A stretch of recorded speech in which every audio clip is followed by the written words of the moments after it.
Good morning, students. Today we are going to read a new chapter of Unit 5, Rip Van Winkle. This story is adapted from The Legends of Rip Van Winkle by Washington Irving. A short introduction is given before starting the chapter. This story is about Rip Van Winkle, a good-natured but lazy man. ये जो story है ये rib Van विंकल के बारे में है, जो कि नेचर वाइज तो बहुत अच्छे इंसान है बट थोड़े लेज़ी पर्सन है वो, who goes away into the hills and fall asleep. और इनके साथ क्या हुआ कि एक बार वो पहाड़ों पर गए और वो वहीं सो गए। When he awakens 20 years later, 20 सालों के बाद जब उनकी नींद खुली, जब वो जगे, Rip finds that quite a few things have changed. Rip ने क्या पाया कि कुछ चीज़ें जो हैं वो बदल गई है। तो अब इस स्टोरी को हम लोग डिस्क्राइब वे में पढ़ेंगे। तो ये बहुत ही अच्छी इंटरेस्टिंग स्टोरी है, चलो देखते हैं। Many years ago, at the foothills of the Catskill Mountain was a little village. बहुत सालों पहले कैटस्किल माउंटेन के फुट हिल के पास एक छोटा सा गांव बसा हुआ था। कैटस्किल जो है ये माउंटेन का नाम है और फुट हिल का मतलब होता है निचली पहाड़ी। तो इस पहाड़ का जो निचला हिस्सा था वहाँ पर एक गांव बसा हुआ था। In the village lived a simple good natured fellow named Rip Van Winkle. और उस गांव में कौन रहता था? एक साधारण सा अच्छे नेचर का दोस्त जैसा इंसान जिसका नाम क्या था? Rip Van Winkle. He was a kind neighbour ready to help anyone. बहुत अच्छा दयालु पड़ोसी था वो, हर किसी की मदद करने के लिए हमेशा तैयार रहता था। Everyone in the village liked him. और इसके इस नेचर के वजह से गांव में जितने भी लोग थे वो सब उसे पसंद करते थे।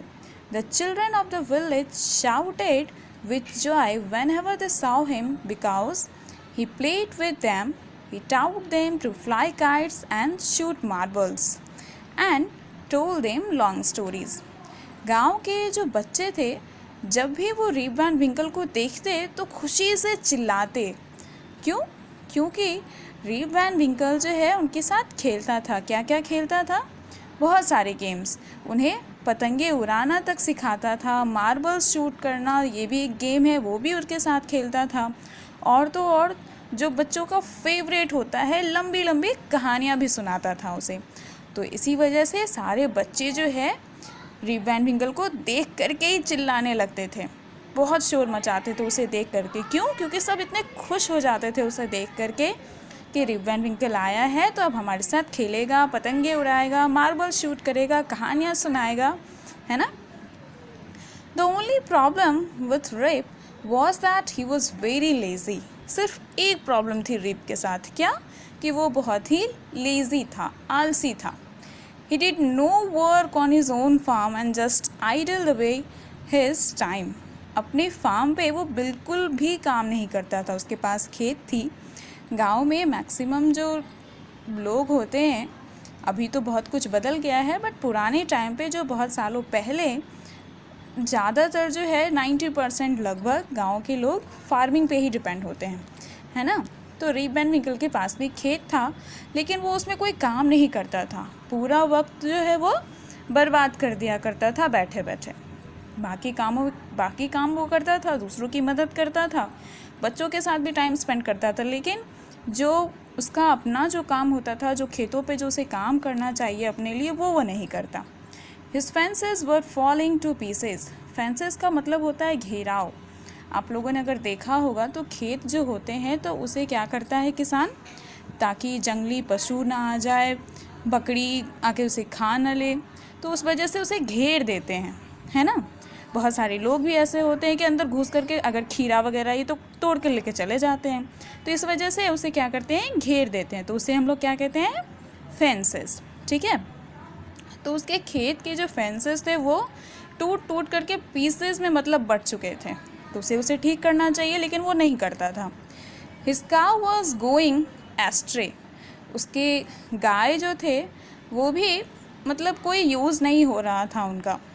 Weeds due on his farm, weeds होता है अनवांटेड प्लांट्स, जैसे गेहूँ की जो फसल लगाई जाती है तो उसमें बथुआ का साग आप लोगों ने खाया होगा, तो वो जो बथुआ होता है ना वो अनवांटेड प्लांट ही होता है, वीड्स होता है, वो अपने आप ही खेतों में उग जाते हैं। घास, ग्रासेस, वो भी अपने आप ही उग जाते हैं। तो जो जिसे फार्मर लगाते नहीं है, अपने आप जो है उगाते हैं, उसे हम लोग कहते हैं वीड्स। तो वीड्स बहुत सारे उसके फार्म में उगाए थे और ये वीड्स के वजह से जो मेन प्लांट होता है उसके ग्रोथ पे इफ़ेक्ट पड़ता है, तो वो नहीं होना चाहिए, तो इसे भी हटा देना चाहिए, लेकिन वो काम नहीं करता।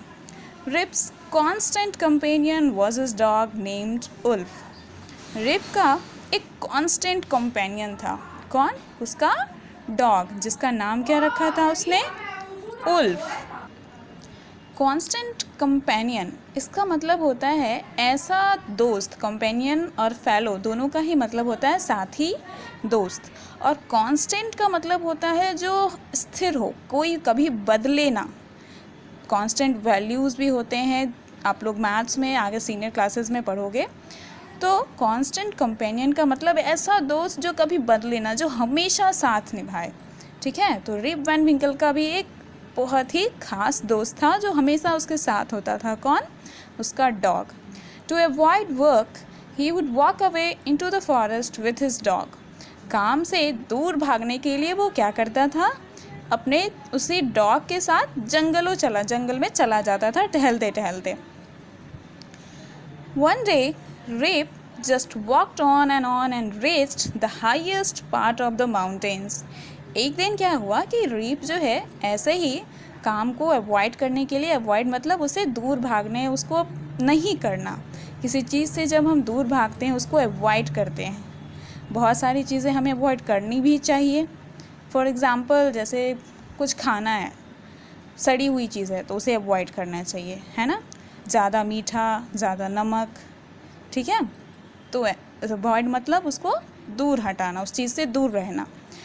तो रीप एक दिन क्या हुआ कि रीप जो है ऐसे ही चलते चलते जो है, क्योंकि वो पहाड़ी के निचले हिस्से पे रहता था, तो चलते चलते वो पहाड़ी के सबसे हाईएस्ट पार्ट, मतलब उस माउंटेन का जो सबसे ऊंचा पार्ट था, वहाँ पर वो पहुँच गया।